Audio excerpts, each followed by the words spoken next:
right. Hello, everyone. Thank you for joining us today, this afternoon, for our live virtual studio tour with Richard Olsen. I'm Tatiana Veneruso. I am the education curator at the Stephen Thomas Museum of Art out in Morgan County. And our current exhibit is Art as Experience, Richard Olsen and the Vietnam War. And that will be up on display until September 5th. So you do have a little bit of time to go visit. We are taking visitors by appointment for safety purposes, so everyone can view the exhibit live with proper social distancing. So if you're interested in seeing the exhibit in person, please contact us through our website or on the phone.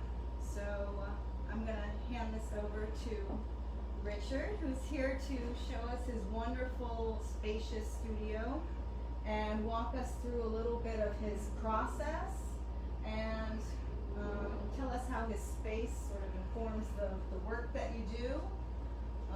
So I'll let you get started because I know you have a lot to talk about, Richard. So thank you. Thank you for joining us. Thank you. Yeah. You're number one.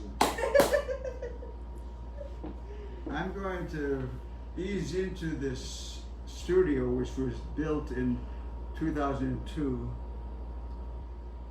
after I retired in 2000. So I was now free to have my own space, but the lot size dictated the size of the studio. So the lot size I live on in Athens determined 25 by 20 feet as a studio, and being an historical area of the city of Athens, there were limits on how you could make a building, and so I finally got approved a 19-foot tall ceiling and the north lights, so that now I could have a studio where I could see all the times of the day real good light from north light. And I had wall space to paint more than one painting at one time. And I was making big paintings that were enormous for a studio. And if you look at the wall here, on the south wall, you can see how big paintings got to be. And I could paint on this kind of a wall surface. This wall surface was prepared for painting, and the paintings are tacked with staples to the linen is tacked to the wall and prepared to make paintings. The other walls can be used for smaller paintings. And for example, I'm working on small paintings here for the next round of painting, on the east wall and on the west wall.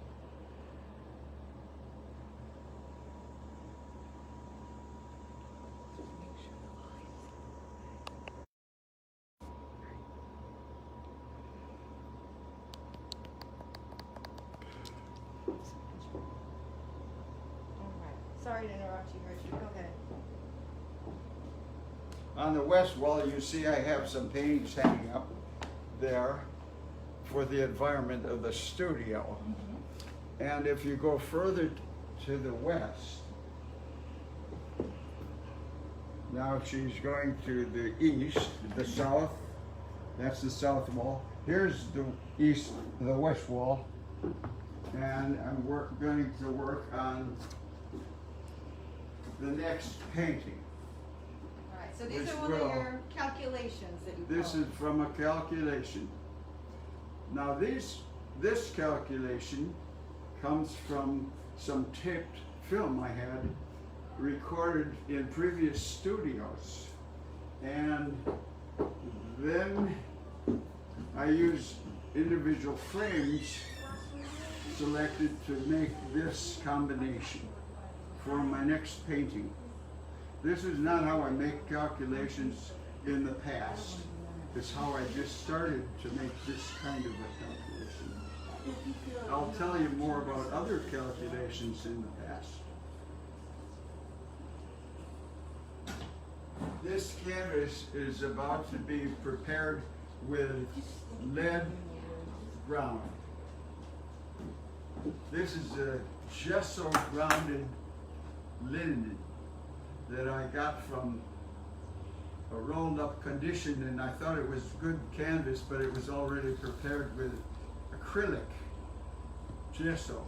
And I only like to paint on lead ground surfaces because the lead absorbs the oil from the oil paint, but not the pigment. With gesso, the pores like alveoli in a lung absorb the particles of paint inside themselves, never to be seen again.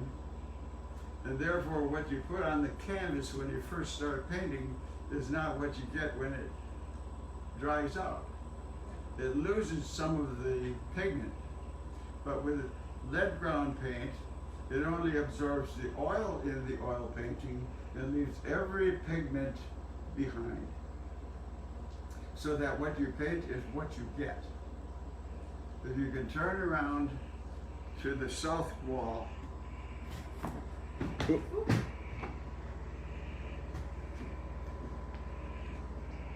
Here is the painting. If you wanted to turn on the light, Dana, maybe there's more light here, but every pigment in this painting, which is lead ground paint, here's the canvas on the edge, the linen with lead ground paint, but every bit of pigment, thick or thin, that I put into the painting is in the painting. So it's the actual act of painting that is restored by this canvas. If it was that canvas on the west wall with gesso base from the dealer, Over here. it would not have the pigment that I put on the painting. It would be sucked away by the pores of the canvas. Now, as you're browsing around here, you can see Nina, my wife Nina.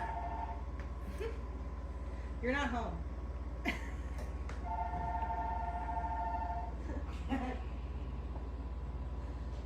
Just 3 rings. Just 3 rings. It stops. Okay, now, Nina was a professional dancer who carried from Pittsburgh, and she carried her act down to Mexico, up to Canada, in the Midwest, and was a very famous person as a dancer. She was trained with the Russian School of Dance by European dancers and Russians in right after the Second World War. And the point is that she was centered like no normal dance person would be in the normal studio. She was really centered, and became a dancer that came from ballet and into jazz. Mm-hmm. She even trained in Gene Kelly's mother's studio when Gene Kelly was a big star in Hollywood. And Gene Kelly's mother told Nina, "You remind me of my son." Wow. And she was one of the great dancers. But anyway, she went on to a career in dance, and then in Milwaukee, I met her, and in Madison, and we became a twosome, and she's been my wife, supporting me as an artist, which is impossible to duplicate by any other way. I would never be the artist I am if it wasn't for her. She maintained the strength of becoming an artist when all the odds are against you and all the environment is against you for art. But she maintained a posture in art that is relevant to all the great art of all time. Wow. Anyway, Nina is my muse and it becomes involved in all my kind of work, even in the paintings. Yeah, she pops up sometimes. If you notice, up there in the yellow painting, with the predominant yellow, there is a symbol of Nina the dancer in one of her dance poses. You'll see a professional picture taken of her later, and I use that as a template for other introductions of Nina in the theme of my paintings. There, over there is Nina again, rising from the Nui Baden Mountains. In the ancient lore of Vietnam, 2nd century or so, the young virgin maiden in love with the private was being wooed by the general. And she went up to the mountain, and she would not be married to the general. She committed suicide and jumped over the mountain in favor of her private. Sure. And that's just like Nina and me. She took care of me as who she loved, rather than all the Hollywood dignitaries that were after her. Wow. You're a lucky guy. I'm the luckiest man. So she becomes part of everything. Yeah. There's nothing that escapes her in my I love spotting life. her in your paintings. There she is on the beach. Yeah. Just like There she is. right there. There. Yeah. Love that. But there are many moments of thinking of myself as the artist in which I'm paralleling my attitude that Nina has. And that the art is beyond what anyone else tells you it should be. It is your own voice and your own way of doing anything. And you don't have to compromise for the sake of politics. So when I went to Vietnam, it was the moment in my entire life that was involved with crystallizing manhood, witnessing manhood under fire, and in the condition with the humanity of the country being helpful to other people. And it was a very profound experience. And all the people around me were legendary pilots, and it was like being in the movies, because it was pinch yourself. I'm with these guys, people that were in the Normandy invasion. They were my co-pilots. People on Pork Chop Hill, people that flew with John Glenn. I mean, how can you have a more exciting life in your developing manhood than being with real men like that? That's what my experience of Vietnam was. Then all the crew chiefs and all the mechanics and all the mess hall people, everybody was fantastic. So we had a mission to help Vietnam out in their guerrilla warfare at the beginning of the war. And it profoundly affected down to the roots of me and any manhood that could develop from there.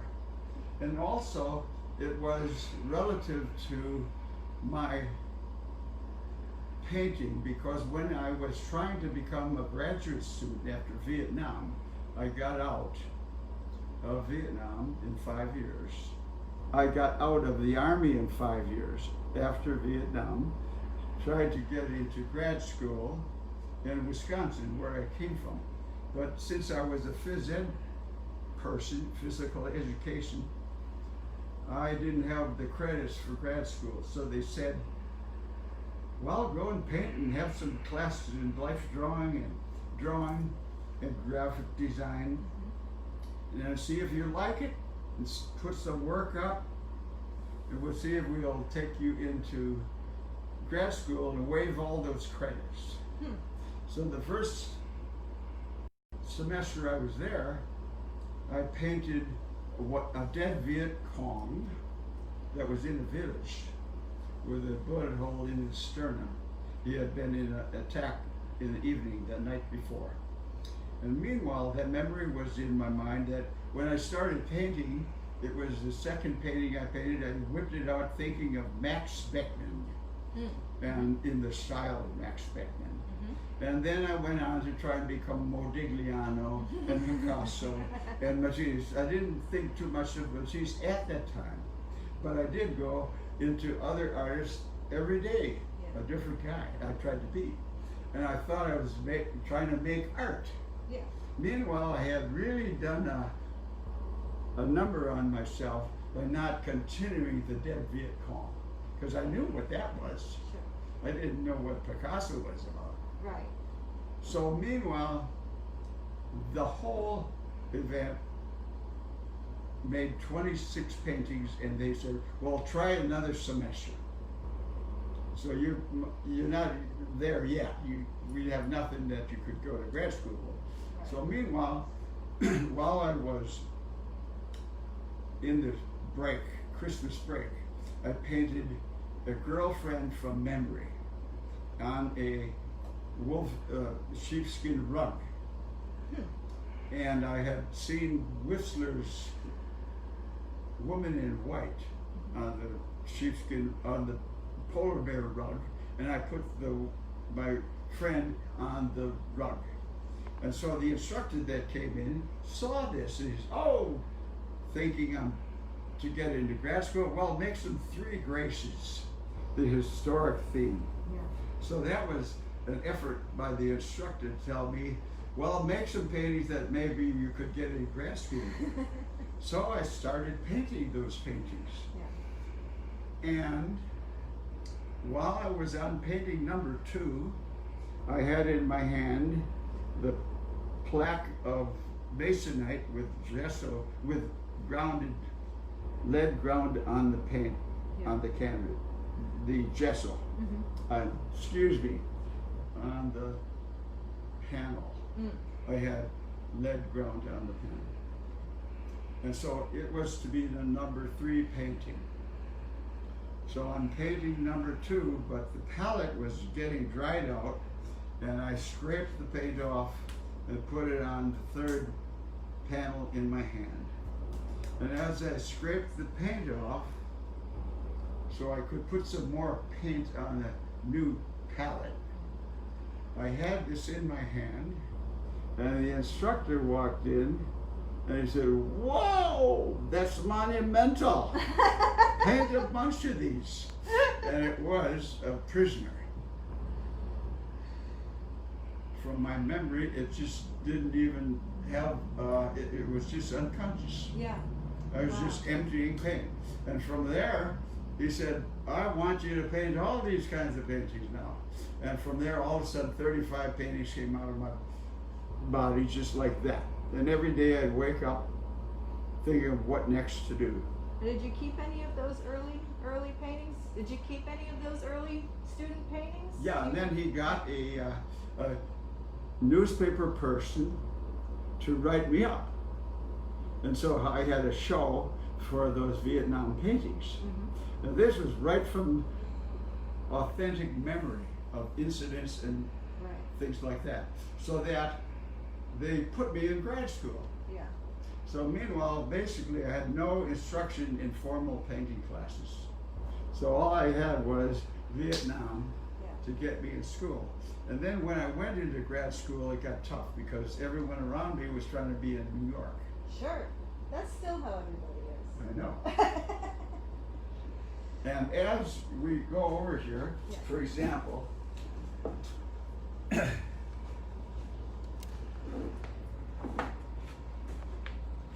here is the book from the museum in Chicago, for the Vietnam Veteran Museum. These are 2 of my paintings. One morning I woke up and I was going to paint a tribute to my friend Tim Lang, who was killed.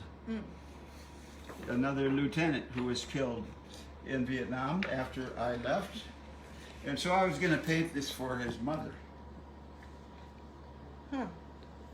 Is that That's is Tim that gold? Lang. Is that gold leaf on there, or is that? That's gold paint? leaf. Gold Okay. leaf.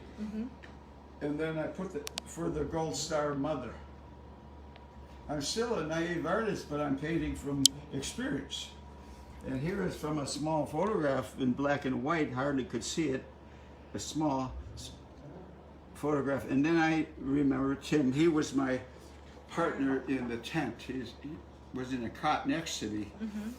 And he's a wonderful, beautiful human being. However,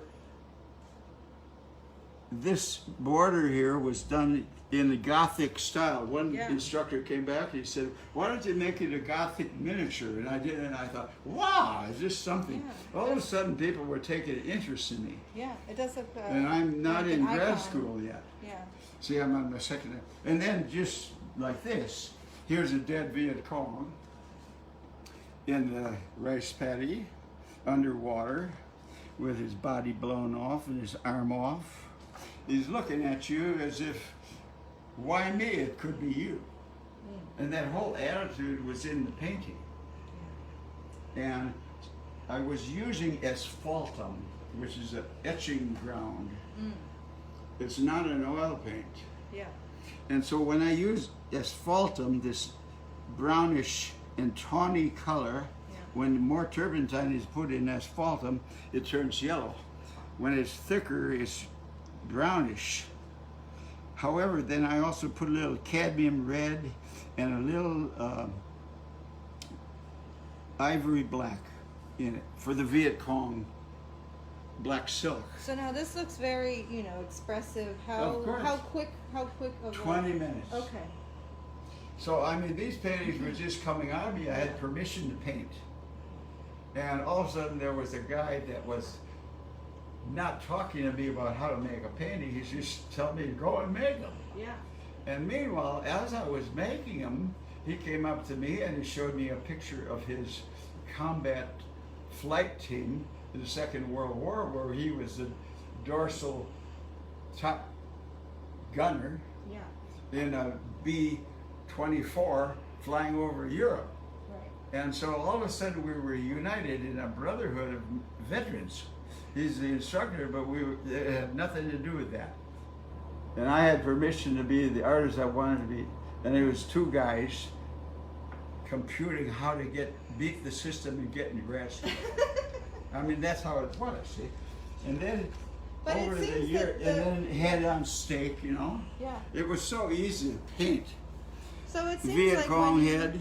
when you were your most authentic self, that's That's- when you were your that's most right. successful. When you're Of trying to be course. somebody else, Of it's not gonna course. work. Yeah. Okay. But also, I didn't have to have permission to do anything.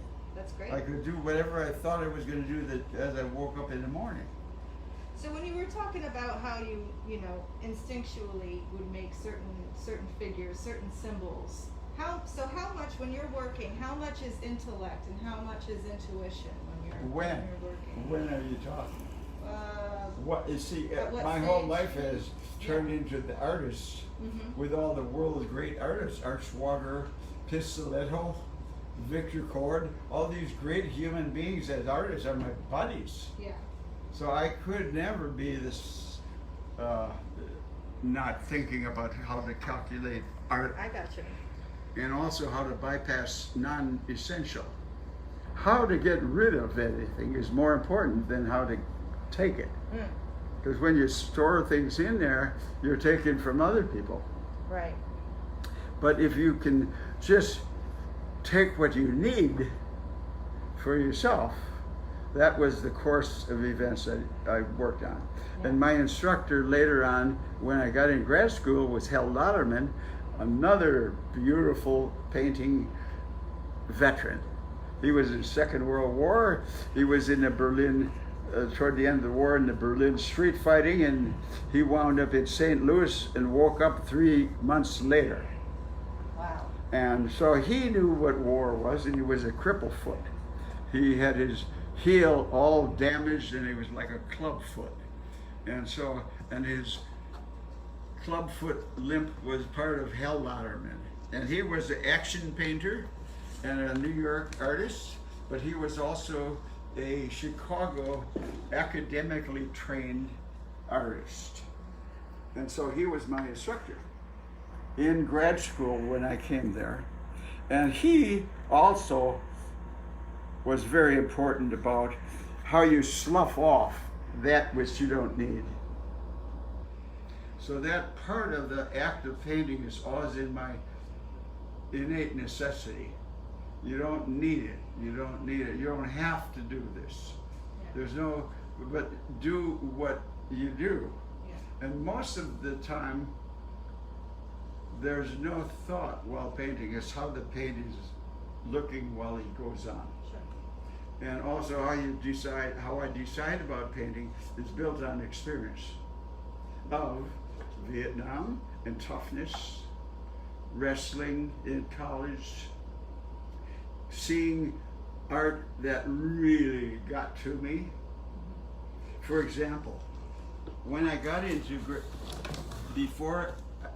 when I got into grad school, I had to write a term paper for a seminar, and I chose Robert Capa. And when I discovered Robert Capa, I was going to write about all war artists. But then the same instructor, Gibson Bird, who was the man that told me to paint these pictures again from the Three Graces, then he told me, you got to boil this down. Instead of 25 artists, boil it down. And I boiled it down to a photographer named Robert Capa, who was in 5 wars, and his genius was in war photography. And so he is also the person that wrote this book, War. It's called War. And Robert Capa was a good buddy of Picasso and Steinbeck and Aaron Borod, who was on the campus with me. He was in the agriculture department as a dignitary, and all he had to do was paint. And the art faculty was really jealous of him because he didn't have to do anything. He was just painting, and he painted war pictures, Life magazine, and he was also painting his own style of paintings. By the time I met him, he told me about his buddy, Robert Capa. And Aaron Borod came to my art show, and he saw, when I was trying to get into grad school,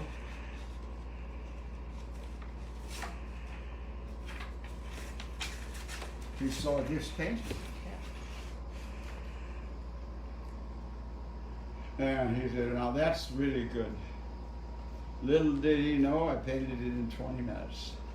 And it was painted with asphaltum, not even oil paint. And he thought it was the fool the eye paint, because he was working with fool the eye. And little did I know, he was really my friend ever since, you know. Yeah. And meanwhile, the book was published years later. And when I was in the Vietnam Veteran Arts Group, they asked for my painting, along with my good friend Carl Michel, who is another good buddy in the Vietnam Museum. He lives in Athens too. He's one of the great artists, veteran artists. But meanwhile, so Robert Capa in grad school becomes my hero. And anything like him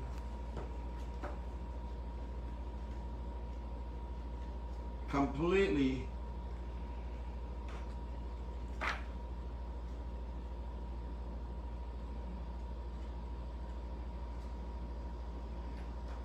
Now that kind of journalistic photography is so intuitive too. yeah, but Knowing I claimed it to be art Oh, in absolutely. 1964. And I was in a seminar in 1964 that said art is not photography. I mean, photography is a craft. Yeah, wow. And I called it art. It is. And this kind of thing is what caused me to know that when you're in the experience, like Capa, here's a bullet flying, he's taking the picture. And the man's brains are coming out here, And he's right there. He even had a bullet nick in his camera, tripod. Point I'm getting at is this is the kind of thing that made me really want to be the artist. Sure. And the only thing I thought art had to be at that time was stuff like this. So real that you could, it was there, you know. It was, that was my mission in art. But fumbling around, that mission is always in the art. Is be there so tough and hard that life and death and everything, love and everything that matters is in it. And that's the only thing you can bring, I want to bring into the paintings. That's the only reason for painting. Jenny, are we getting any questions popping up just yet? Okay. Just to let anyone know, if you have any questions for Richard that you want to ask or anything you want to see perhaps in his studio while we're broadcasting live, just, You know, feel free to comment in the chat. I'm going to get some calculations. Yeah, show us some calculations. So that's what Richard calls his plans, his sketches, prototypes, however you want, studies, his calculations, and they do look very mathematical on paper. And Richard, we talked a little bit about how your father was an architect. Oh, yes. and how that probably influenced a little bit of your draftsmanship and how you plan. Very good. That's the perfect question. Because Ed Olsen, my father, is really the man behind everything. Oh wow! This is some art, some drawing blueprints, actual drawings that my father was involved with during the Depression. Oh wow! Look at that! How beautiful! And he designed his own houses, but they had to be built with the customer in mind. So you can't just build whatever you want. Right. Because the wife has as much input as the architect. So he was in these with his contractor friends as the Depression went on, and also as I was a young boy. I love that you have these. The Richard. first What a 10 years of my life, I witnessed his kind of art in that desk. Yeah. That is his desk Oh, that's really his. that he had in our house. Oh, And wow. I witnessed the contractors that would come in, and Ed making the drawings, and also seeing the houses when they were completed, Yeah. as he'd take the boys around to the houses that Joe Grill Hazel or somebody built. And oh my God, that's part of my life. I love it. And he always could draw. For example, he had a touch of Titian, T-I-T-I-A-N, touch of Titian in his whole penmanship. Sounds like For a example. touch of tissue.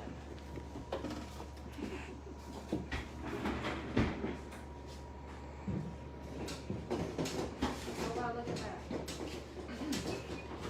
You got it? Ooh. Got it? Okay, now, here's a drawing he made, a plan for 1932 for a blind man, and he was freelancing. We were not, my twin brother and I were born in 1935, but he made this in 1932. I love his Meanwhile, his touch, camera. I mean, that's one shot on a piece of tracing paper. Yeah. Now you don't, there's No, not there's one. beautiful mark That's making like and- tissue. Yeah. And every brick, and the touch of the pastel or the color pencil, he is fantastic. The sense of proportion, how he designed things. Then he would have all his plans behind it. The sale or not the sale of the house. Oh, yeah. So this is the selling kind of picture that would be on the front of all those designs. Beautiful. Then there would be blueprints made for the construction people. So the foreman could pay attention to all the measurements and things. And my father was very good. If something was a 16th of an inch out of line, he could get on the saw and say, hey, that's off. Wow. And he was a really great guy, a great father. And this is Wisconsin, right? Wisconsin, Yeah. Milwaukee. Mm-hmm. And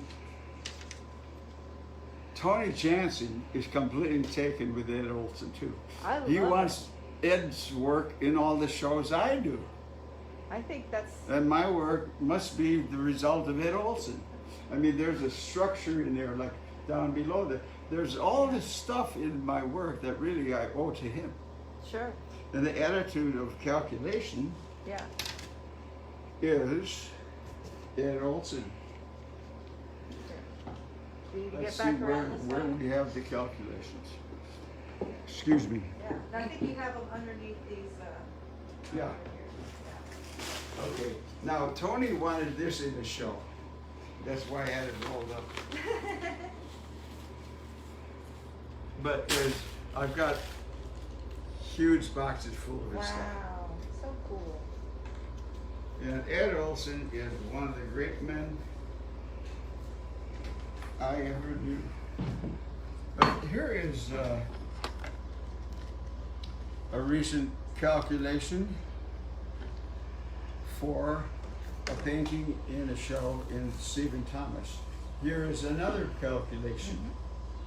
These are taken from digital photographs of existing artwork. In this case, a certain artwork was tilted in the computer and the image itself was tilted, and I used the tilted image from the digital to make this calculation, and then the painting. Right. Here is one that Andy Hayes and Hatha Hayes have in their collection. This is the ladder. Now, Andy Hayes wanted me to put titles on works. Usually I put wall 1, 2, 3, 4. Up there is wall number 5. Way up there is wall number 9. The first walls that began the wall series were named after the Roman wall. So they have Roman numerals. And the only reason that they were called wall is in respect of the Roman invention of wall painting and the Roman numeral. So it's entirely respectful of the act of painting. And in painting, the only thing you can do with paint on a flat surface is make it appear like it's going in, where it's on the surface, where it's coming out from the surface of the painting. But it isn't, it's just flat on the canvas. But it appears to go in, on, or out from. And that's all painting ever was. And that's all it's ever going to be. On the flat surface like this. So here is the calculation. In the calculation, this is photographed from another previous calculation of paper.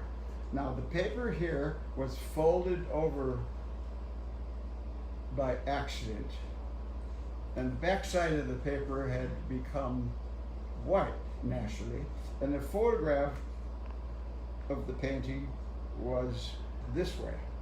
And so the flap of white paper was over it, and I photographed the flap of white paper, and that became this painting. When I was in the painting process, this was a big problem because the lightest light was in it. And the lightest light is what has the intrinsic content of the artwork.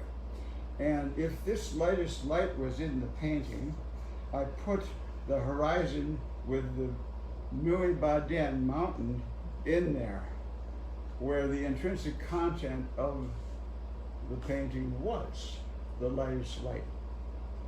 So after this was painted, a year or two, Andy wanted titles for these things. And so I called this the letter. And it was the calculation that was used. And the letter motif, gets used in If, paintings, It was from Madame New. And I have Madame New's letter about getting wounded to my father at 2:30 in the morning when my mother was sleeping. There's a knock on the door and the telegram boy comes in. Here's Madame New's letter. And so he didn't tell my wife, my mother. Yeah. So he just kept it a secret. Oh gosh. But it was followed by another telegram by my twin brother, who was on the same flight with me when I got wounded. And meanwhile, the executive officer said, Don, why don't you go back to Saigon and get a telegram to your folks right away that he's not dead. And meanwhile, Don made a telegram to my parents, Dick got a nick, disregard future telegrams. So that beat Madame New's phone, telegram. And now, give me a few seconds, I will get you the other painting.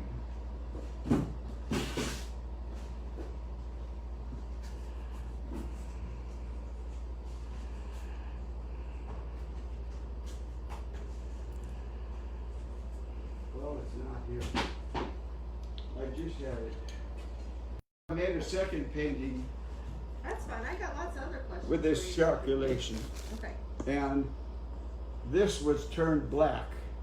Right. So I got rid of the white.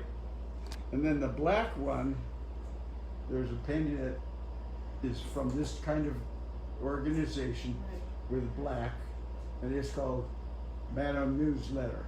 And this one is just called The Letter. However, the titles are interesting because they really make the experience of Vietnam felt in the work. But actually, when I wanted to make tough paintings, what did I have but the concept of Vietnam?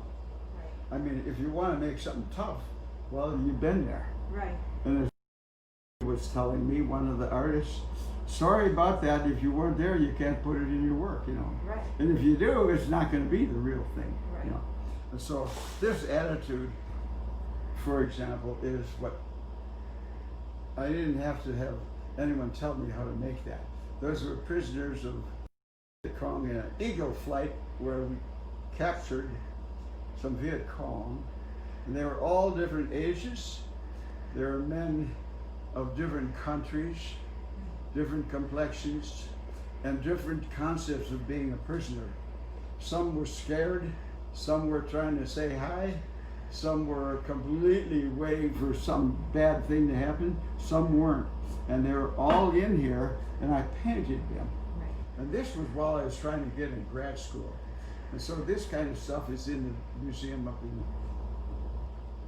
Chicago. And what I'm trying to say, though, is that this kind of tough thing, even though it's primitive, Yeah. that element has to be in the work, even if it's one of these things.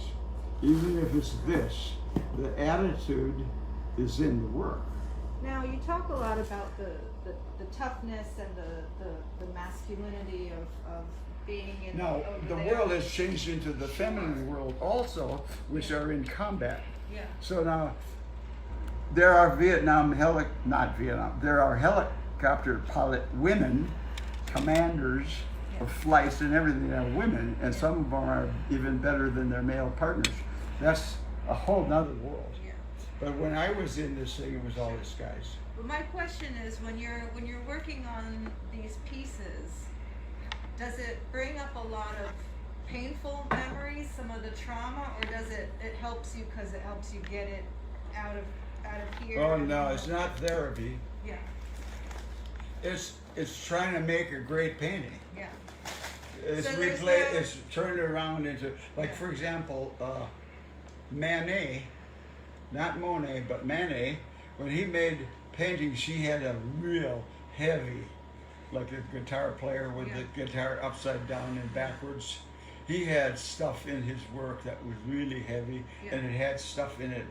And even Piero della Francesca, when I saw him in Italy, in one of his big paintings, the rider on the horse with all the army clashing, Yeah. looking at the viewer, I said, now that's the kind of guy that I know. Just the look in his eye, that's a real look. He had to be there. And when I saw Piero like that, all the construction, all the geometry, all the intellectualism vanished because the soul, not the soul, but connection between whatever I thought was really tough painting was in there. So the violent stuff doesn't bring up bad memories. It's all about how to make a painting. Like, for example, this is the beginning of this idea.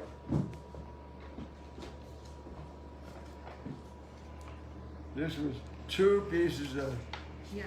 image from tape recordings. Mm. This is my most recent one. Then I had this scaled down to make it for a calculation for the art.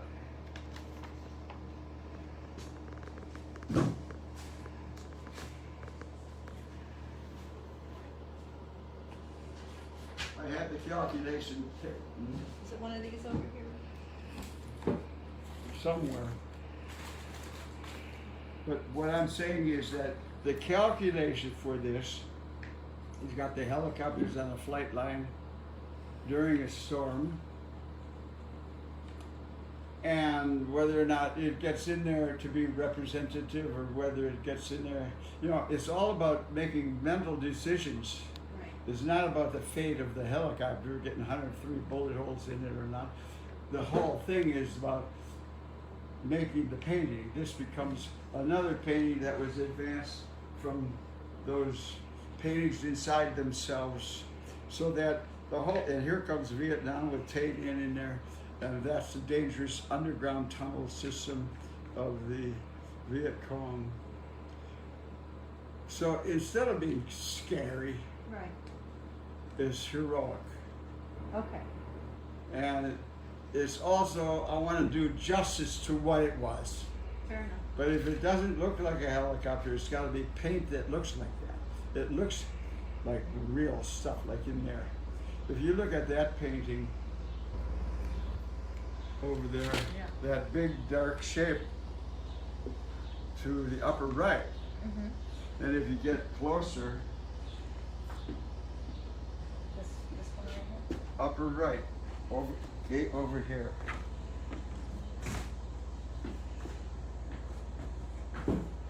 Oh, this one here. Yeah, Okay. there's all there. What's Yeah. in there, you know?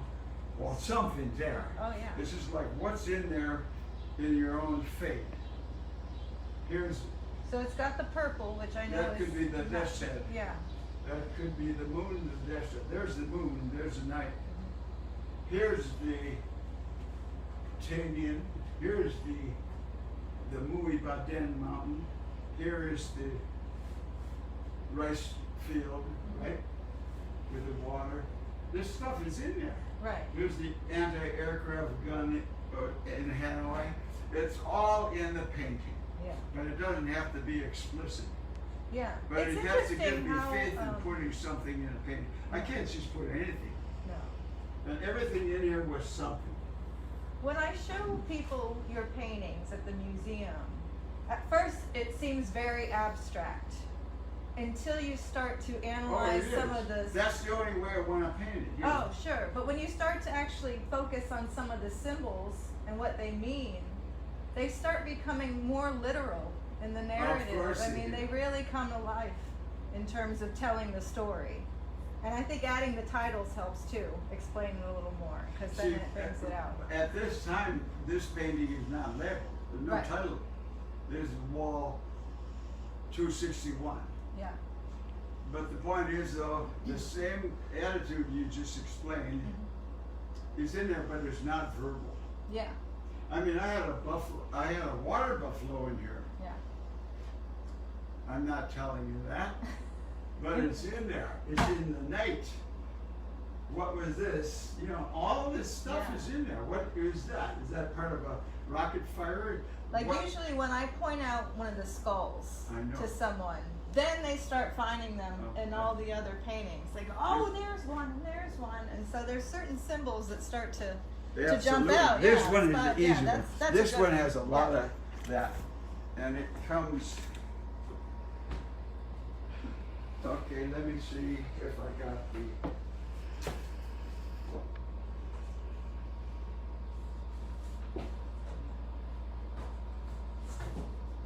I had all these calculations,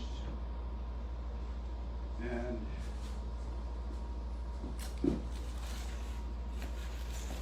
the point I'm getting at though is that paintings had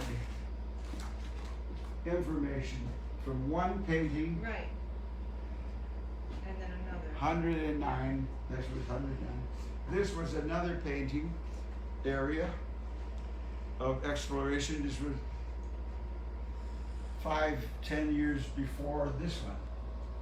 But they're all in the same painting together in the structure of the organization of the rectangle. Yeah. And meanwhile, And that's something here else is that my head on a stake, you know? And this is the blackout. Now, it doesn't take, it's not like I'm full of anguish. I'm trying to figure out how to do something. Yeah. And so when I did the white blackout, I could paint this. Yeah. And then take the blackout off. I might as well imitate the blackout. And then there was too much white in the painting. I put a piece of black paint over it. And then I left this in here. And that's how that got to be looking that way. So everything is a result of painting. Right. It's not like trying to put a death's head there. It's just a part of whatever was in something. And that's the other thing that people slowly start to notice when they look at one of your exhibits is that they start to recognize the patterns. You know, that some of the patterns kind of repeat, some of the configurations, and say, oh, well, that is that part of that painting, and that is that part of that painting, and each one kind of informs the other. So it's a real, one wouldn't exist without the one before it, without the one before it, without the one before it. But now, I'm lucky to be able to have that. What if I was looking at the catalog of New York art studios and ripping that stuff off? All I'm doing is ripping myself off. Right. So I feel very comfortable.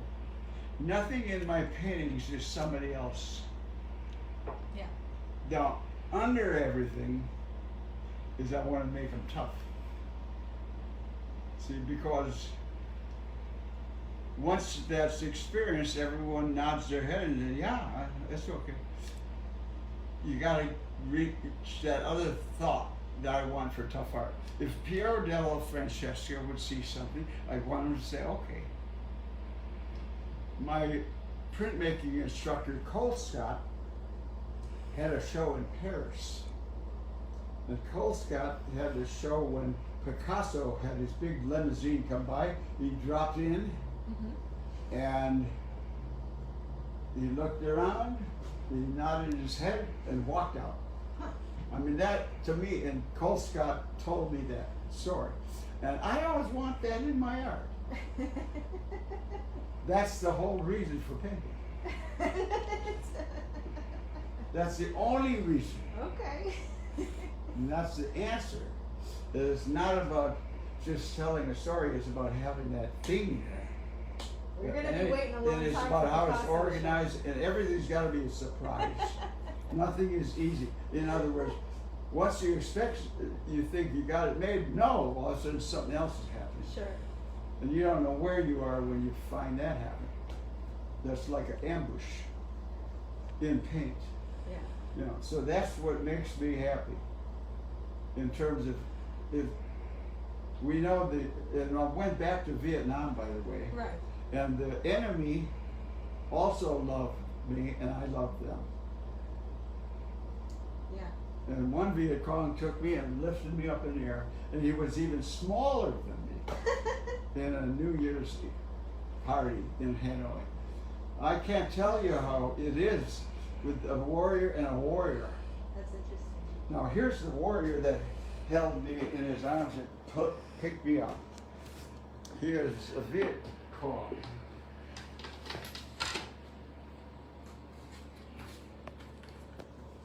This is where it's at. Okay, this man here, Dong, D-O-N-G. Mm-hmm. His name is Huyen Phong Dong, okay? Mm-hmm. That's not his name. He's a Viet Cong from the south, from the Republic. The North Vietnamese army defeated the South Republic. Right. The Viet Cong were in the south, and once the North took over, they would not allow a man like this to have his own name. Mm. So this is his son's name.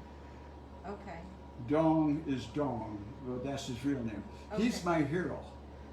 He was the Lamar Dodd of the Viet Cong jungles. He was teaching the artists how to Wow. paint propaganda for the Viet Cong. Oh wow.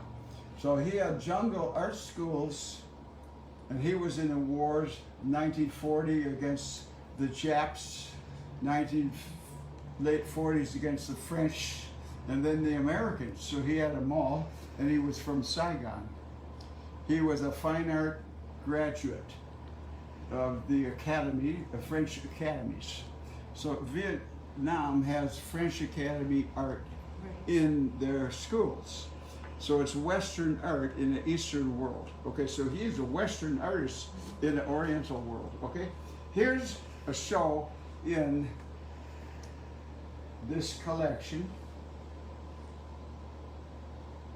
It was Is he still alive? Vietnamese and American artists and the war. Is Dong still alive? What? Is he still alive or? No, he just died recently. Oh. But he also painted this. But this is done with pastel, not pastel, it's done with oil sticks. Mm-hmm. Watercolor sticks. Okay. Okay, that's what he had in the jungle. And he was in this operation. This painting was painted later. This was painted right on the spot when the bullets were flying around. Huh. And I was in Ithaca, New York with him, not Ithaca, in the last stop, Jamaica, the last stop on the subway in Queens and then yeah. Jamaica. That's the end of the line. And we had a show in this museum with this art group, Wow. Americans and Vietnamese. And my work was right next to his in the corner of this big room. And my work had this drawing of American helicopter pilot getting 3 bullet holes in his gut, in his chest. Goodness. Okay, so this was right next to this painting. And we were giving a lecture to some high society women, maybe one guy in there. There were about 25 women on their break at lunch. Okay. And they were going to the village so-and-so and whatever they were doing with their fur coats and everything, whatever. The point is, we're talking to them. Right. He was invited to America Yeah. with a couple other guys. Long story short, this drawing, this big piece of paper was done during the firefight Wow. by him as a war photographer or a war correspondent. Sure. And it required water to paint this. Right. And one of the people at the Jamaica Museum, Yeah. she asked, "How did you get the water?" He said, "There was no water." She, what did you use? Spit? There was no spit. You could use it. and he made the drawing. Now that's what I want art to be. Okay? In other words, and then after that talk, we both hugged each other, and I talked to him about them about this. Yeah, that's See, quite so we both were together, and we loved each other because we weren't dead. You know, that whole attitude that's an I wanted interesting in my place. work. Yeah. Okay. That's the whole name of the game. Yeah. That's what makes me tick. And then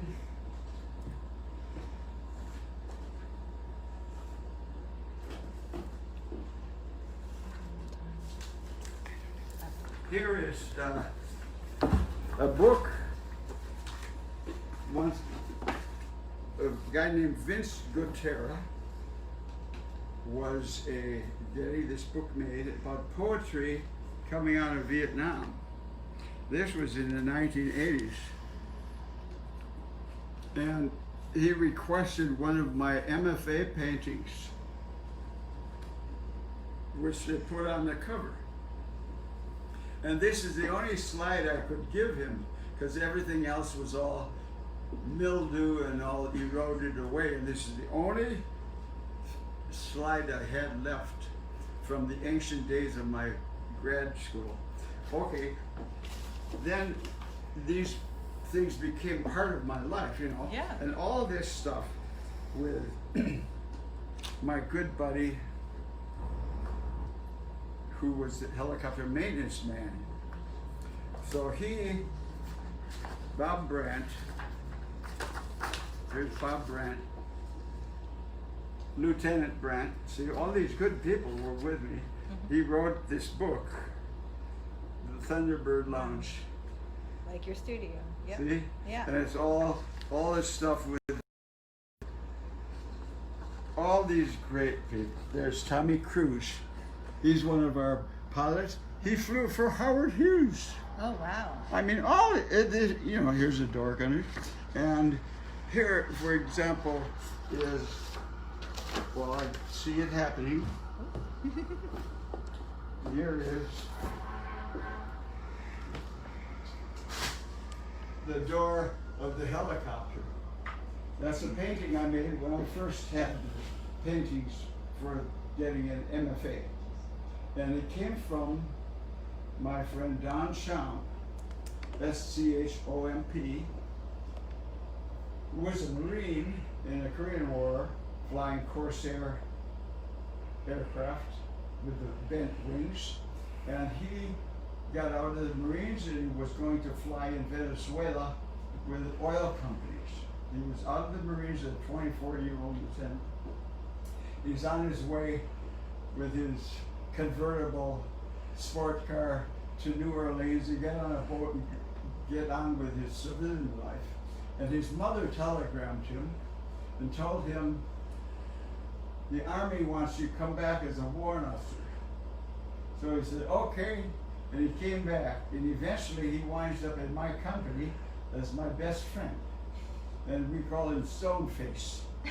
Nothing could shake him up. Anyways, he was like Hoagie Carmichael. Okay. He was a guy like that. Oh, what a guy. Meanwhile, he took photographs Yeah. with this camera, and one of the missions he came back, he told me in the officers club, oh, Dick, why don't you paint this picture? Yeah. Yeah. And he had a picture out of the door of a helicopter of a Buddhist cemetery with one flower grown. And so it was a very poignant black and white picture. Years later, I painted it. And then, by chance, during the time these paintings were made, and I had my show to get in grad school, I had the painting, and my twin brother was on leave. He was going to go to another station. He stayed in the Army. So he got that picture for Don Schomp. And Don Schomp gave me his Marine belt buckle. Wow. And he said, nobody wears a Marine belt buckle but a Marine. I'm not a Marine. Right. That was his payment. I mean, you see, that's what makes the paintings. Sure. He does, you know, and then his wife has that now for their collection. But Yeah. meanwhile, I never got into the famous collection of Vietnam veterans. But it caused me to make all my art.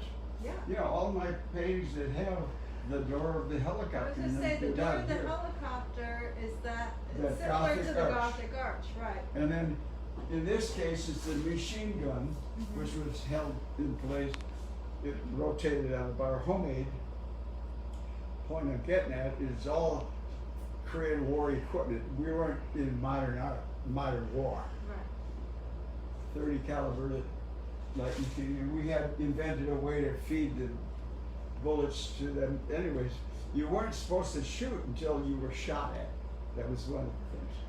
And we respected that. I don't remember anybody shooting before they were shot at. Meanwhile, this angle of the floor of the helicopter is in all my paintings. Here it is. Here's outside the door. I mean, everything is coming from there after these years. Yeah. It's everything, but it's all behind it is this, I don't want to say manliness, but it's this toughness. Sure. Well, you gotta be there if you know what it means, you know, I don't know how to explain that. But that intrinsic energy is always in the work. Otherwise, I can't stand being involved with being a painter. Yeah. But a lot of work isn't that good, you know. But it's attempting to be. Sure. So let's talk a little bit about your process when you come in here. How often do you paint? Every day if I Every can. day. Except there's so much to do. When I was writing for Tony Jansen, it took almost 2 years out of my studio life. Yeah. And it was hard to progress once I was trying to remember the past because I was mixed up between the past and being real in time now. So it all begins to stabilize now. I'm getting back into more of a routine. But you can be upset in this notion and trying to get back what I'm talking about. Yeah. It's not that hard, but you got to get to the point where you're in the not the mood. You're in The the mindset? scene. Yeah. It's not only the mindset; you're in it without thinking. Okay. And I'm in it without thinking lately. Yeah. So walk us through what's a typical day in the studio for you. Do you start early? Do you start later on? Are you a night owl? You have so much later energy. on, later on, but like today, Yeah. I'm beginning to organize this relationship. Yeah. And then I'm going to divide it in fours, Mm-hmm. and then I'm going to take the calculation and do the same thing with it. And then organize the painting. The painting is first painted, like it took 2 weeks for that ground to dry.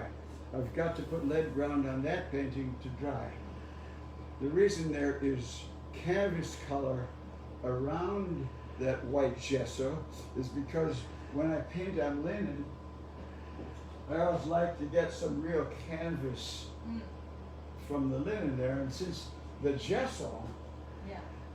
I was very disappointed when I ordered this. It all comes with gesso. I Yeah. thought it would be grounded with lead. Yeah. And so I have to put lead on it instead of gesso. And so it Yeah. comes this way, Yeah. and I never really knew. See, if anyone wants to paint on this, they're going to have the painting disappear on them. Right. But little does the hobbyist world know. You know, That's why they need a good teacher. that's the whole thing. No, I mean, yeah. Yeah. And meanwhile, the market is not built for professionals. You know, it's built for selling for the consumption of making this hobby of painting. But when I retired from teaching, I'm lucky because the materials that the class could buy, for example, if you could buy earth green, terra vert, which is the same thing. Earth green comes from Italy, from pigment soil from Italy. Various parts of Italy, they have various terra verts. But when I was retiring, all the markets in town could get would be terra vert, but it was made with phthalo green and yellow ochre. Okay, so it's approximate terra vert. Now the whole point I'm getting at is that terra vert, low tinting power and very transparent.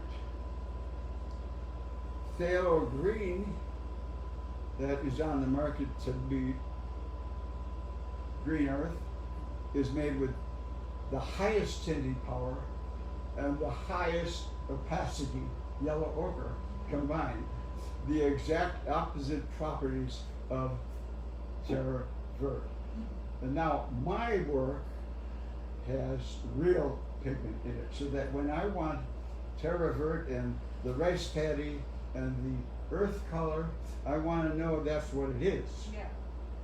So all my colors that I paint have to do with real stuff, not artificial beauty. And a lot of the manufacturers now you can only buy certain colors that are beautiful. And there's nothing to do with the properties I want in a painting, which are tough. Piero della Francesca, the eyes of that officer on a horse looking at me, I want that in my painting. And nothing less. And if it's real cute, I don't need that. So that attitude is what selects the painting color. And they're all in here. So when I think of an attitude I want in the paint, I dig around for the paint with the qualities I put. Okay, so I gotta ask you though. Yeah. So what is the organization here? Well, I mean, I'm sure it's organized chaos. it You know, to some changes. people it might Yeah, look but like a that's pile, good. but I mean, First I want to get my desk. yeah, let's not do that. Okay.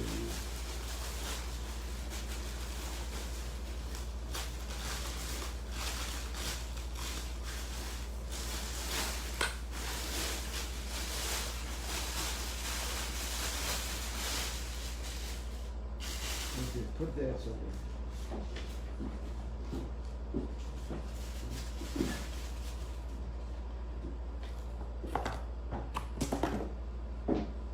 Colors are mixed and they become stored in wax paper. Okay, all right. Here's some earth from previous paintings. Okay. Okay? Certain kind of a yellow from previous paintings. Okay, so as I work, I eliminate what I want and add what I want. Over the years, this is 50 years of thinking of color. Yeah. So I don't need to have it organized. I know what I'm after when I'm, Right. I dig into the greens. I have the purples, blues, greens, oranges, yellows, oranges, reds. Flake white is the main color. Yeah. And I have two to this. So I also don't worry about being poisoned with flake white. I clean hands and things like that. I don't paint with gloves.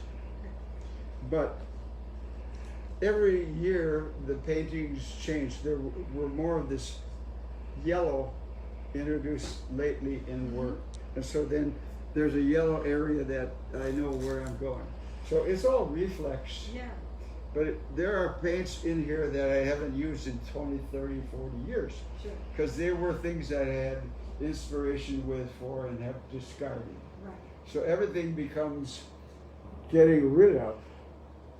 So there's a lot, if I spend 2 weeks cleaning out everything I don't need. Yeah. I know where I'm gonna go when I want it. Right.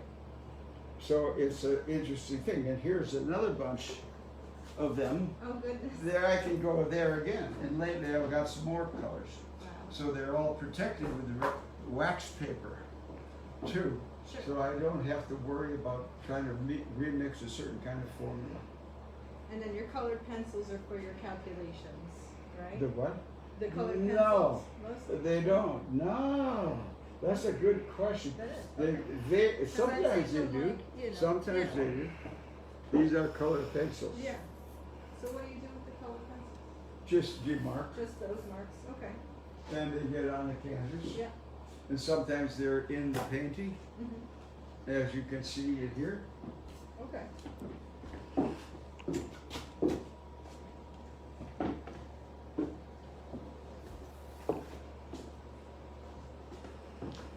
They're still part of the marking. Oh, Yeah. yes, I do see.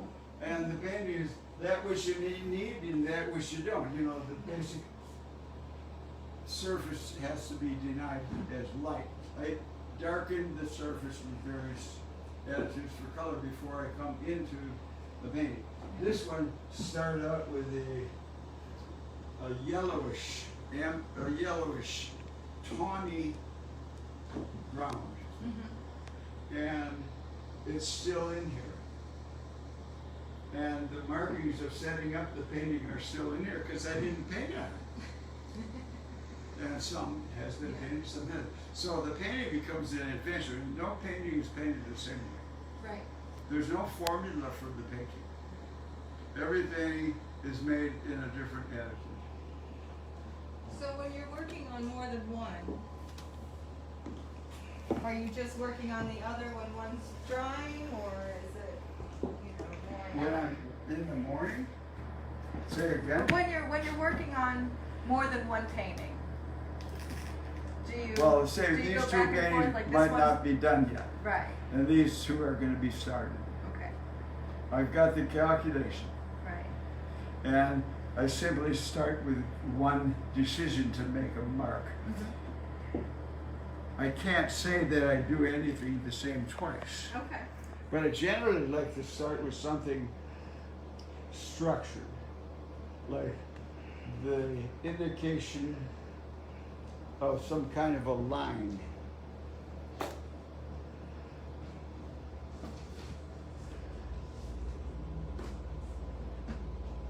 This is the painting that's in the shop Mm-hmm. in Stephen Thomas. Okay, I cannot remember which was the first painting. I've got logbooks, which was the first mark. But after the ground, non-white ground is put on, sometimes it's a gray, sometimes it's a amber, sometimes it's more reddish, sometimes it's murky and it's got a darkness. Every painting starts out with a different, sometimes I blotch it with different colors in different areas. Mm-hmm. Every painting doesn't have the same formula, none of them.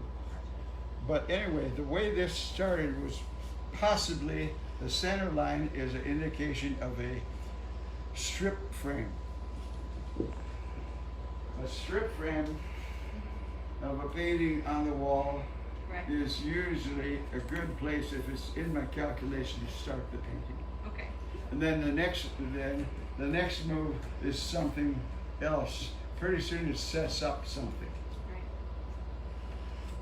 But this is not imitated. If you look at the painting in the thing, Right. there's differences. Sure. And the sequence of what comes next happens in the process of the painting. While painting a painting, tape is used to mark off what you want to paint. Sometimes they use it as a stencil maker. Right. If I put two strips of tape together, Like this one. there you go. Yeah. Here would be a good place this painting started. Mm-hmm. Right.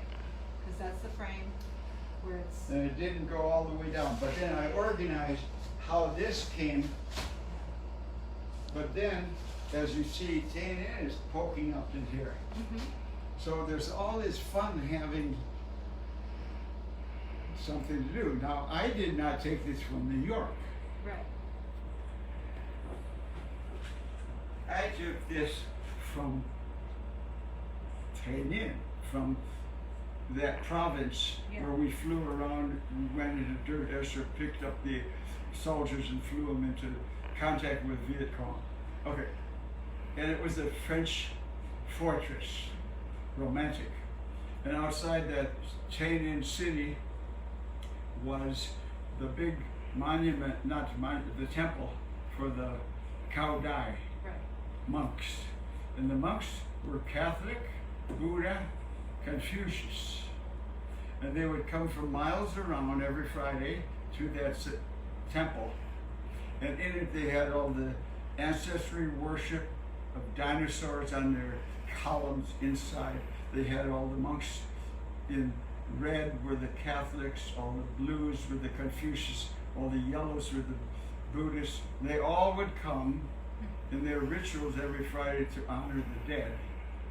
And they had all of the religions together, and their saints were Winston Churchill, Joan of Arc, the great French writer. Anyway, all these things were French-oriented things, and they were formed also in Paris at the same time, 1926.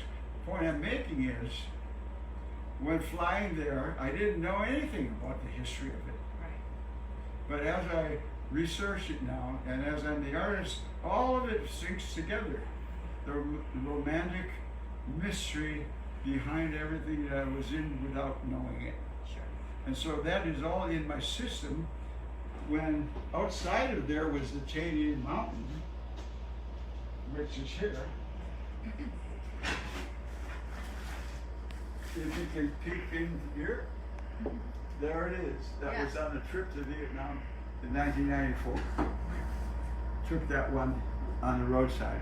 I was in a car with Larry Pomeroy. P-O-M-E-R-O-Y. And he was a CBS correspondent with Walter Cronkite.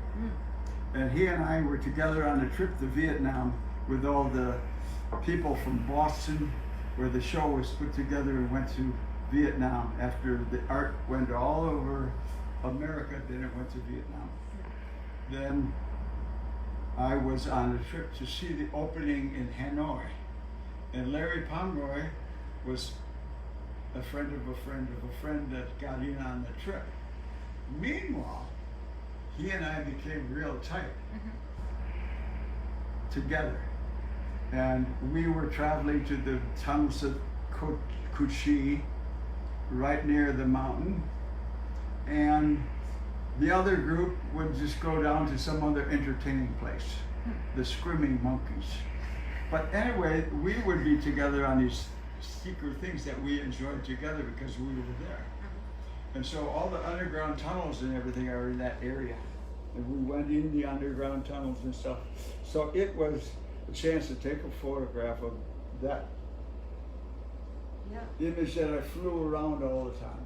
And so when painting, it's my image. That's why I can do this. Right. I mean, I didn't rip that off in New York. Right. So it's a good feeling. Everything in the art is your own. Sure. You're only inventing yourself. And so there is no anguish. Right. There is no feeling, oh. And what, by the way, when we went back to Vietnam, all the North Vietnamese and all the South Vietnamese were hugging me, but they weren't hugging the rest of the tourists.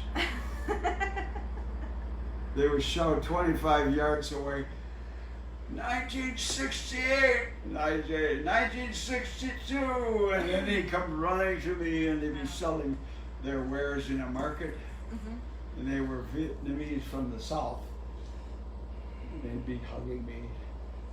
Then I'd be somewhere else on a boat, and I'd be with a ferry across in North Vietnam, and I'd be talking to some North Vietnamese, and we'd be really good because they were involved in the same war and all. It was just a brotherhood. Yeah. So what's so beautiful in the act of painting, instead of anguish, Yeah. it's like sort of a celebration. But this is more of a representation of my first painting when I first painted a head on a stake. It's just mine. Yeah. It's not Giacometti's. Yeah. It's not any of those people's. Right. So there's a very good feeling about everything. So it isn't like coming in with a real heavy heart. And it starts with one thing and it leads to another. And so anything, this would have been painted with two different kinds of Yeah. painting. This was from the first show. And this is from later artwork. Anyway, put them together side by side. Here's the strip frame. Yeah. So here's a question. I've noticed there's a few paintings in our current show at the museum, and occasionally these things show up in your paintings. When you paint your studio, you know, the jars and things that are images from your studio. When I take the what? When you have images from your actual studio in the painting, you know, your tools, your jars, and pieces like that. Yeah. Explain that a little bit, because, you know, that's not, you know, it's a little bit different from some of your other work. So when you paint your studio, what are you doing? Just to Oh, the studio is always the painting. Okay. The painting, the wall. Now, first of all, the wall was 1975, 76.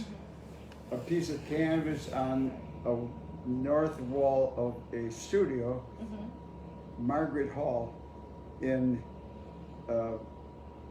Village Avenue by the Varsity. It's a building, it's a Cobb place for this girls in Cobb School in the 1930s. Then these buildings were part of that campus. And then I had a studio in one of the buildings, the second floor, Margaret Hall.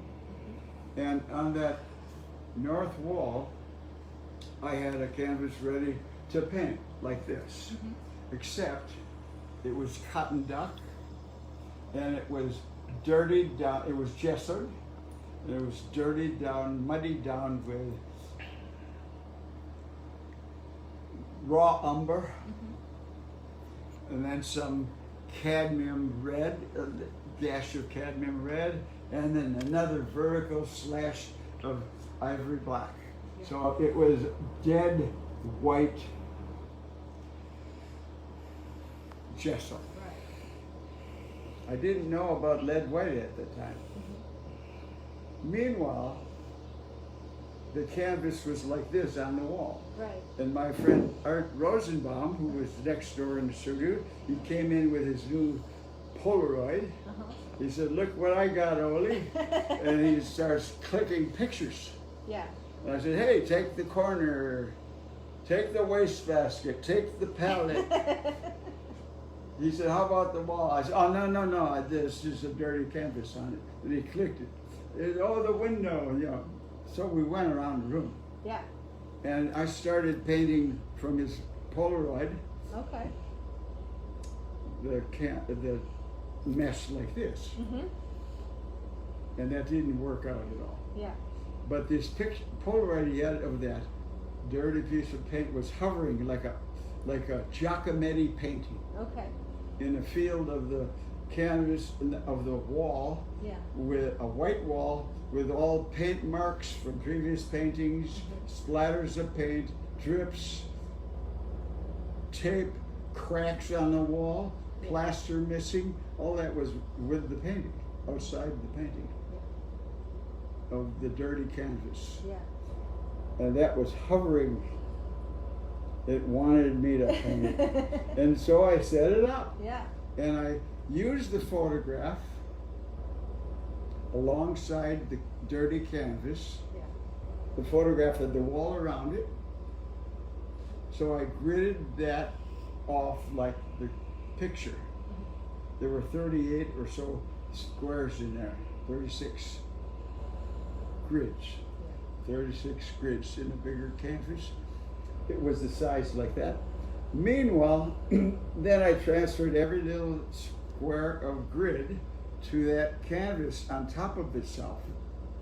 So what it was doing is painting the dirty canvas with the wall outside the dirty canvas. And as I filled it, like filling in a puzzle, the final stuff was the wall inside the wall. So the painting was inside the painting. And I thought, oh man, that's really something. Yeah. I wonder what it'd be like to paint it with a photograph of the wall around it for number 2. And then I had gotten a Polaroid camera by that time. Yeah. And I took the picture of it on the wall with the wall around it, and that became number 2. Yeah. Then number 3. And then I was thinking, I wonder what this would look like up to number 10. I really got something to paint now. And Yeah. little did I realize that the wall was like Vietnam. There's all blood spattered and a pock marks and a whole type of, not damage, but just action and past history and everything is on that wall. Right. And it was dripping with red and different kinds of paints that actually were in the wall there. Right. So those canvases got transferred, and by the time I came to number 5, I included the wall plus the window next to it in the photograph. So the wall and the window in the photograph, but that was a square canvas, so what do you do with the rest of it? Right. Well, that's just the act of painting below. And that's the table, the chair leg below. So that also was, the green mark was part of the marking on the wall. All those drips were like on the real wall itself. Yeah. So the whole thing was the act of painting the whole thing. And included was the studio, the brushes in this window. So it was not hard to think of painting as a studio event. Inside the studio is where art is made. The wall is where paintings are made. And up against the wall, commitment, courage, whatever it is, up against the wall is it. There's no stop there. And so when you're up against the wall, the studio is the place you're up against the wall with, and your own sanctuary, you're in your own privacy, and you were in your own hell. You can have all the blood of life in it. Right. You can have everything in it, love, death, everything. Yeah. And meanwhile, the painting is only you. Right. And no one has any privilege to be there except you. It's your own place, and that's the wall. And so then it became also the Roman wall, in, on, and out from. That's a technical thing. Right. But also by number 9 and then number 10, 11, 12, the wall keeps growing from inside itself to approximately 23, 24, 25, then it starts 26, 27. By 35, it becomes 3 walls against the wall, paintings that are already stretched, and they have their strip frames. So you put paintings together, and if you take a picture of these, you will have the composition. Right. So in it sometimes is and it's all the studio. So my most important part of it is that it's all made in the studio. Right. And it's my studio, my thinking, not New York. Not New York. So it can be as, it doesn't have to get involved with what is the trend. So now, It's not a trend-oriented thought. so we have a little bit more time left. I want to ask you, you know, you spent, when did you start teaching? Late 60s? Well, I went through MFA Yeah. in 64 to 66. Okay. Then I was teaching in Operation Area Arts in Green Bay, Wisconsin, for kids after school. Okay. And I was involved with the grant program that had the arts, dance, music, drama, painting, drawing, and printmaking, sculpture. The 5 arts, let's see, what else was there? Creative writing, music, drama, dancing. Okay, in the dancing of that group in Green Bay, Wisconsin, were Russian ballet dancers. And in the drama were people that studied with Paul Newman.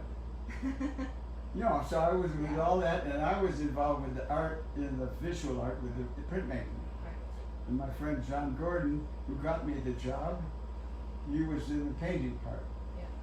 And what was your question? Oh, so when did you start Lamar? Oh, well then, Yeah. by that time, Yeah. I had a guy that was leading the program who took over from the original leader, and the last year he took over was Charlie Gaines. And he was a real hot shot from the South. He was from Baton Rouge. His father had developed air conditioning for submarines, so he had big government contracts, and his father had been bouncing around the coast of California fishing for marlin with mayor from Los Angeles, a big time mayor. Can't think of his name right now. Point is, so he had all this behind him, who was now the young boy who went to Iowa School of Writing. And so he wanted to be the next writer to put the American hero into American literature. And he was 28 years old. And I was about, no, he was about 25, and I was about 28, 29. And so he was in charge of this group to wind it down. The 3rd year, they're going to put it in storage in Green Bay. Everyone go their own way. And that time, he had a wife who was a sculptor girl there, and she was Lamar Dodd's pride and joy. She was a sculptor grad student, Miss Alabama, and Lamar was just in love with her as a young girl, you know. And he wanted her desperately to come to Georgia. And Charlie had wooed her away from Jim Herbert and everybody.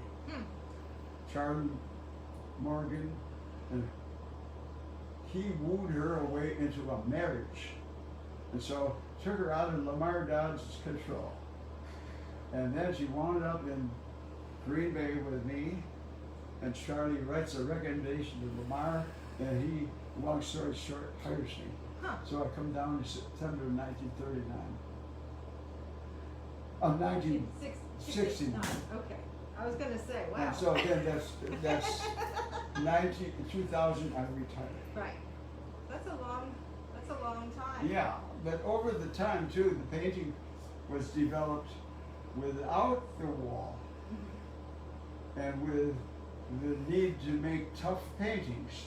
So trying to make painting as a real artist was the real crucible of making art. So all that was painting in the unknown. So when And in the unknown is where I carved out becoming that painter. So when you were a professor, was it easier or harder to find time and? Oh, well, that's how calculations form. Okay.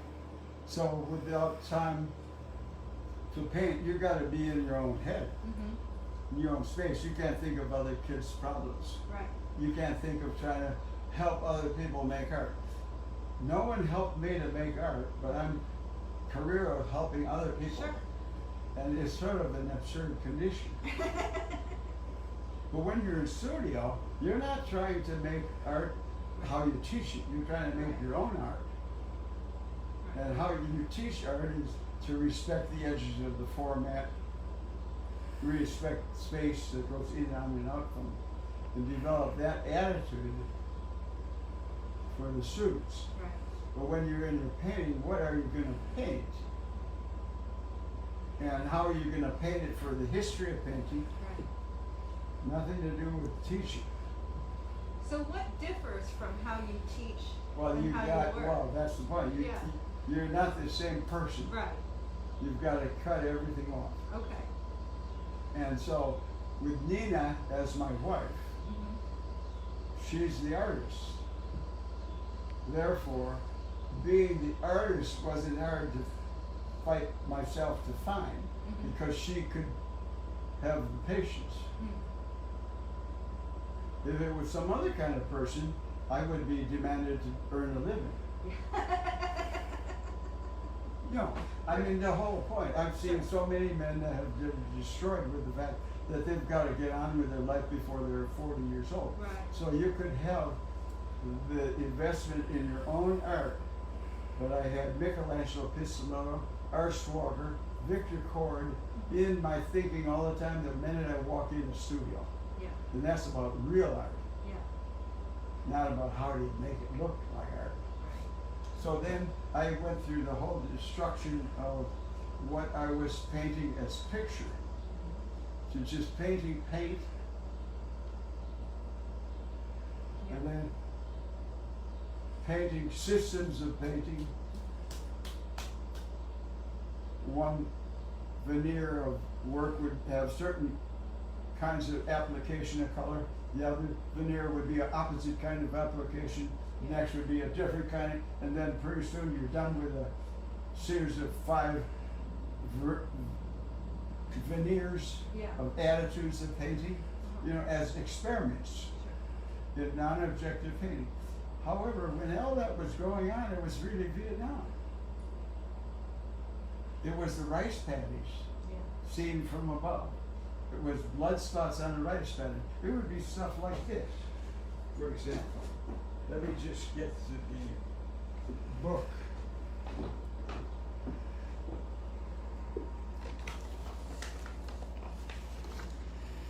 Let's see, where is the Vietnam Museum book? Let's see. I think that it's under here somewhere.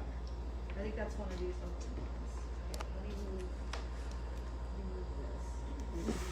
I think it's that one. Here it is. Okay, so when I would paint for paint, here it would be. Okay, there's an example. Mm-hmm. I was just painting on paper with acrylic. 1976. And so this was like, the grid is on after a lot of these systems of paint application were put on. There are about 3 or 4 different veneers of paint idea. Yeah. The last one is, Mm-hmm. but when it was done, as an experiment in how to do that, then next. This is Vietnam. Yeah. Blood spots on the rice paddy, Yeah. seen from an elevation. So the whole thing turned out to be just a release of Vietnam Mm-hmm. as the only thing that made sense when it happened. But it wasn't thought about. Right. There was no consciousness except how do you the surface of painting that go all over, in and out, up and down, across and over, and no one thing overtakes anything else. That's the only thing in the mind. Yeah. Meanwhile, it's Vietnam. And a visiting professor came, Strobel. Mm-hmm. He was a sculptor from Brussels. There's that fun. And he It's fine, Richard. Don't worry about it. Just one more. he came to my studio and he saw something like that painting. Yeah. And the painting just before it had all those drips in it. Yeah. And he said, "My God!" He said, "You should be having a Guggenheim." And I had no ability to even finance a thought of getting big pictures organized for Guggenheim applications or anything. I just had no money to even think like that. Yeah. And he said, "Oh my God, what's in these paintings?" And he was completely hit. I said, "That's the wall of the studio." Right. "No, it's not the wall." No. He was all into a European sensibility of Sure. previous wars and all that stuff. Yeah. So anyway, the whole thing is that gradually there is a reality that really all I want to do is make my own art. Right. And if Vietnam's in it, that happens to be part of my life soul, my Yeah. experience. And the reason for being a painter would be to make them tough, like Piero della Francesca. Right. And anyone in that mode is the kind of art I want to make. Now, every time I talk to any of your former students, Any of the what? sorry. Every time I talk to any of your former students, they love you. They love you so much. Do you ever miss teaching? Because now it's been 20 I years. don't miss You teaching don't- because I love them. Okay. But that's not the idea. That's they're not- they're on their own. It's like in a football team with the kids coaching them, and then they go on to become what they are. You still think of them, you know, and all Sure. the stuff you put into it. I don't want to do it over again. No. Because first of all, I was just lucky to be in a certain batch of people Right. in the culture of America, and they have 10-year groups of people. Yeah. And out of each group, there's all this great stuff that happened, and meanwhile, it's just like worrying about whether you keep on getting hired the next year, or whether you get bad efficiency reports from kids without Sure. their names on it. You just try to teach to see students. You're not talking to all hotshot kids. Right. You're always only involved with people that don't want to be in the classroom. That's all it's about. Yeah. And it has nothing to do with wanting to come back and look good because the secretaries want you to look right. I mean, that I can do anything I want in my studio. Right. I don't have the pressure of what someone thinks of my art. The colleagues, peer pressure. Sure.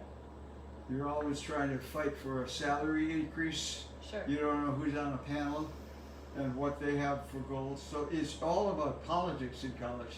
If you go to a faculty meeting, it'll wear you out for 2 weeks. I'm Just sure there's being a there. lot of teachers watching that understand. After I got back, after I got out, one of the heads of the department, she called me up and said, "Don't you miss it? We want you to come back."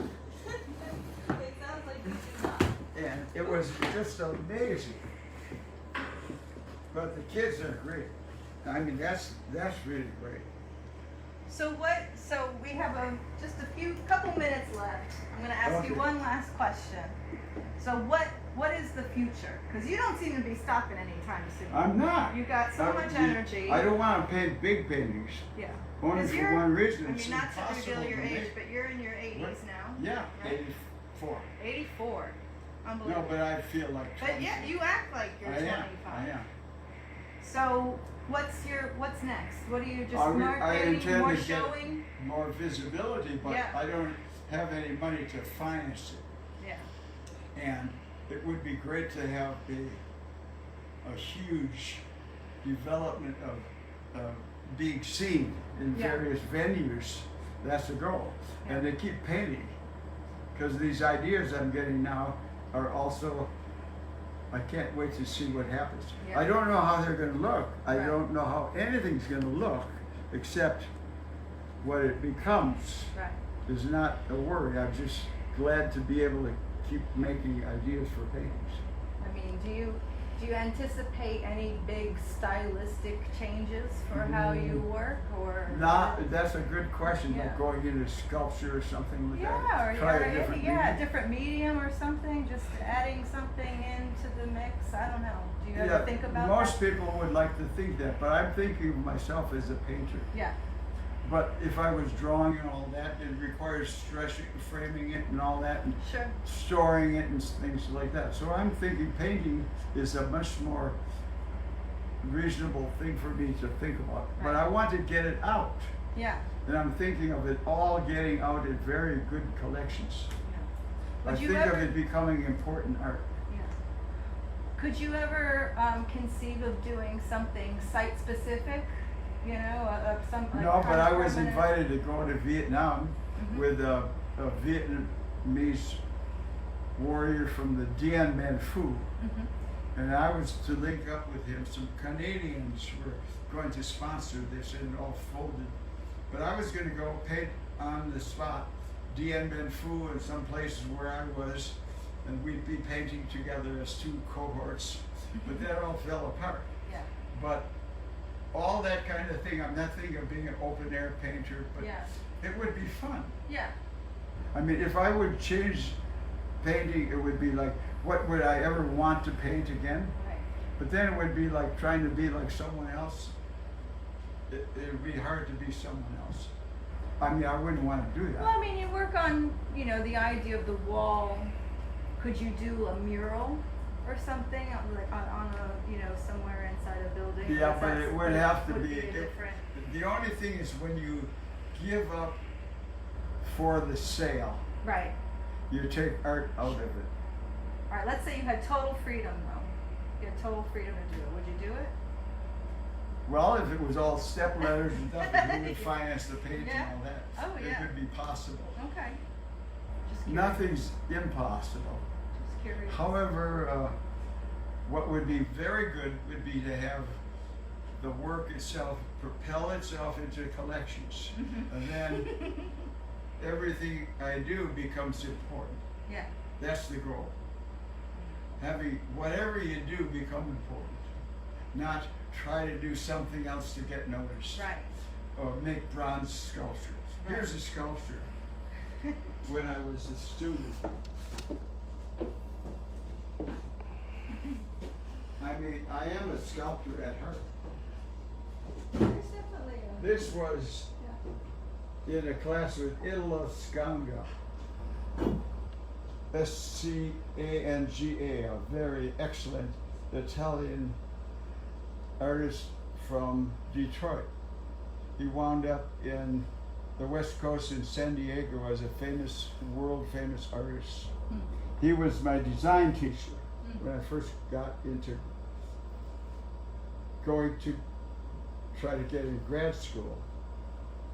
This was a project with balsa wood, a chunk of balsa wood, and take the chunk. This is the same chunk, but it was bigger. You would buy some balsa wood and then carve 7 shapes in relation to an idea. Okay. And my idea was flight, airfoil. So having experience of being the helicopter pilot in flight school and knowing airfoil and having experience sailing with the wind with the foil, this was so easy. Yeah. And I put it together. And knowing at the time that sculpture is something you see from every angle. Yeah. And if it's weak in any one place, you don't have sculpture. Right. So it's got to be strong everywhere. So every inclusion, every shape, every idea has to be in relationship all the time with everything good. Right. That was so easy. And so was printmaking. And printmaking, the narrative, telling the story, Sure. is so easy. But now I'm more thinking that paint is impossible. It's the hardest thing to do, to make something that is nothing. It's true. Here is something that's something. Yeah. But the sculpture is a great way to think. Yeah. But Bruce Nauman, you know him? He was in school when I was in school. He was going to go to Oakland, California. He was a real hotshot Sure. undergrad student. And I was just starting graduate school. And he and I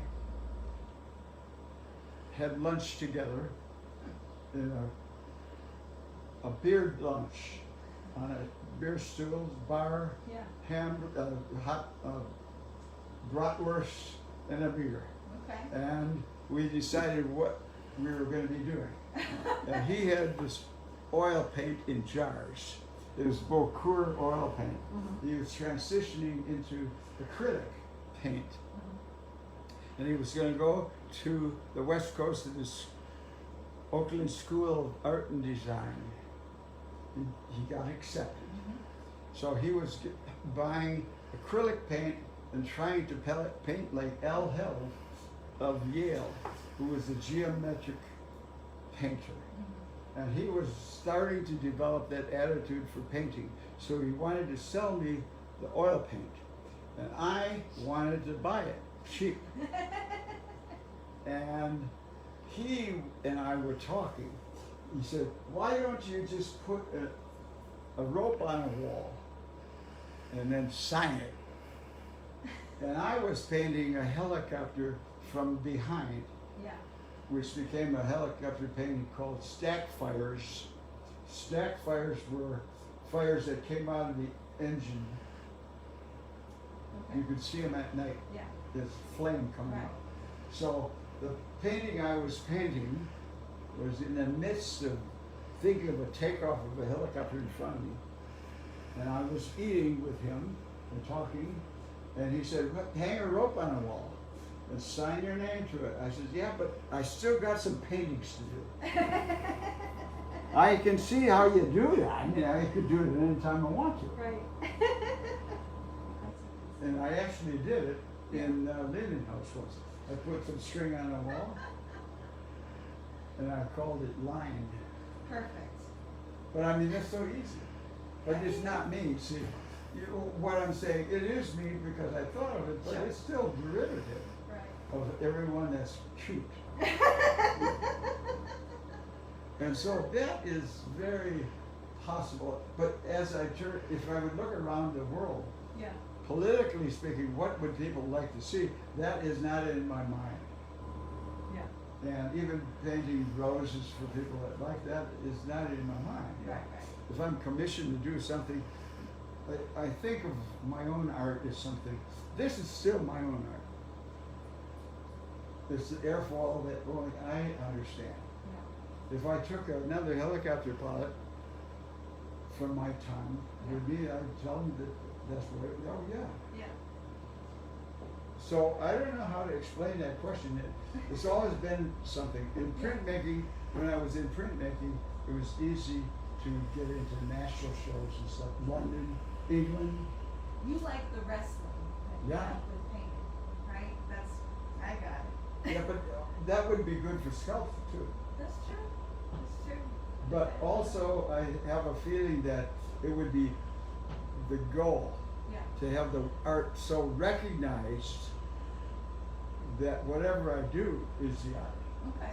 Well, That's I think, my goal. I think you're there, Richard. I think you're See, there. one time, this may be famous if that's I know. the goal. I'm never gonna forget it now. See, Now that I I mean, see this it. is something I would never get rid of. But if I had this goal, which I Yeah. have, Yeah. this would be very important. Oh, absolutely. When Part we of your were in the development. Vietnam collection, here's what happened. The insurance investigator, not even, the insurance person that underwrote the show, when we first formed it in 1980 in Chicago with 13 of us, and then it became 32 people for the second show, and it expanded for Washington DC. But by the time it was expanding and going on, becoming famous, I was always back and forth to Chicago with the guys that were in the group and the woman that was the sponsor of the group. So when we were in her house and the insurance man was there, he asked me to close my eyes and think of one of the paintings. And I thought of the Tim Lang painting, the gold Yeah. wreath for the mother. I thought of that painting, which is only this big. And he said, think of a price for the painting. And I thought $25,000 in my mind. He said, open your eyes. And I said, he said, what did you think? I said, 25,000. He said, triple it. That's what I want. Okay, I'm with you. Exactly. But you know, how can you think like that I in know. this situation? Yeah. That's my goal. Yeah. To make this, like in that collection, it's worth it because Sure. it's got all that behind it. Right, But this has got to have that too. right, That's what I'm thinking. right, And also that doesn't stop from being the painter. right. And if I would do sculpture and things, I could make the ladder sculpture. Just sign the damn thing. Oh, yeah. You know, that attitude. It's You been could- here long enough. Yeah, I know. Understand. But, you know, but that whole attitude, like Jackson Pollock, for his paint, it was Rauschenberg, for a painting number 2, he put all the notes and all this figuring out in painting number 2. So he put all the underwear in number 1 in number 2, Right, including his handprints and stuff. Yeah. The point I'm getting at is that everything is in the next thing. yeah. And all you have to do is sign the damn thing. I think that's That such a attitude is my attitude, I love it. but it's gotta be tough. Richard, that's such a good place to stop. That's such a good place to stop. Thank you so much for letting us come today. I want to take a moment to thank Jenny, who's a local filmmaker and Right, artist, Jen, Jenny Kane. you're beautiful. Thank She you. did such a great job filming this. In addition to this video, which we're going to post on our YouTube channel for the museum, we also have some other artist short videos with Oli on our YouTube channel as well from our previous conversations. So if you want to see even more of Richard, we have more of those on our YouTube channel. And you still have another week or so to catch his show in person at the Stephen Thomas Museum of Art. Just email us or call us and let us know if you'd like to come visit. And please keep in mind, we have a lot more events coming this year. A lot of them are going to be virtual, but And the book is out. and the book is out too. Absolutely, we're going to get the Richard's book, his catalog for the current show up on our website. So, yeah. Great. Yeah. So that's going to be coming soon. So the Morris is also sending those books out to all different museums. Yeah. See, so what I'm talking about, that whole thing, if it keeps rolling, that's what I want to happen. Absolutely. Yeah. Well, And thank I can then do sculpture too, if Yeah. it would be my own. Stay Yeah. tuned for more from Richard because he's not stopping anytime soon. So, all right. Jenny, that's a good